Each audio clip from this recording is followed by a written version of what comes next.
இன்று ஜும்மா நாளிலே கேரளாவிலே பாலக்காடிலே பாப்புலர் ஃப்ரண்டுடைய ஒரு சகோதரன் ஆர்எஸ்எஸ் கைவர்களால் ஷஹீதாக்கப்பட்டிருக்கிறார். ஆர்எஸ்எஸ் நினைத்து கொண்டது இந்த இரும்பு தடிகளும் இந்த கூர்வார்களும் பாப்புலர் ஃப்ரண்டுடைய இந்த ஓட்டத்தை தடுத்துவிடும் என்று. ஒருபோதும் உங்கள் எண்ணம் ஈடேறாது. இன்ஷா அல்லாஹ் ஒரு ஷான் அல்ல, ஒரு சுபைர் அல்ல, ஒரு ஆபிதீன் அல்ல, 1000 சுபைர்கள் இங்கே வந்திருக்கிறார்கள்.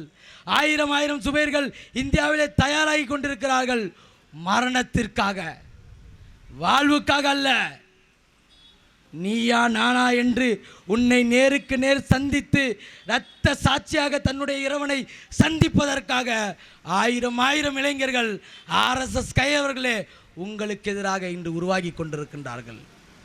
அவர்களை நீங்கள் எங்கே பார்க்க வேண்டும் என்று ஆசைப்பட்டால் நீங்கள் வட இந்தியாவுடைய வீதியிலே, ராஜஸ்தானிலே, வெஸ்ட் பெங்காலிலே நீங்கள் செருப்பை எல்லாம் கலட்டி விட்டு ஓடினீர்கள் அல்லவா, உங்களை துரத்தி வந்தார்கள் அல்லவா, அந்த இளைஞருடைய முகங்களிலே அவர்களை நீங்கள் பார்த்து கொள்ளுங்கள். எங்கள் போராட்டத்தை உங்களால் ஒருபோதும் தடுத்து நிறுத்த முடியாது. இந்த போராட்டத்திற்கு 2 துளிகள் அவசியப்படுகிறது. 2 துளிகள் அவசியப்படுகிறது. ஒன்று, இந்த சமூகத்தை முன்னேற்றுவதற்கான வேர்வை துளி, உழைப்பின் மூலமாக கிடைக்கின்ற வேர்வை துளி. இன்னொன்று, இரத்த சாட்சி.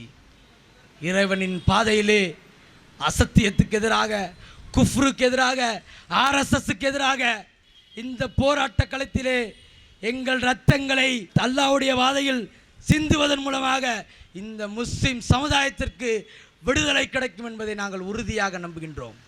எனவே இந்த 2 துளிகளையும் நாங்கள் கொடுப்பதற்கு தயாரான பிறகுதான் இந்த போராட்ட களத்திலே வந்திருக்கிறோம். எனவே எங்கள் போராட்டத்தை நீங்கள் ஒருபோதும் தடுத்து நிறுத்த முடியாது.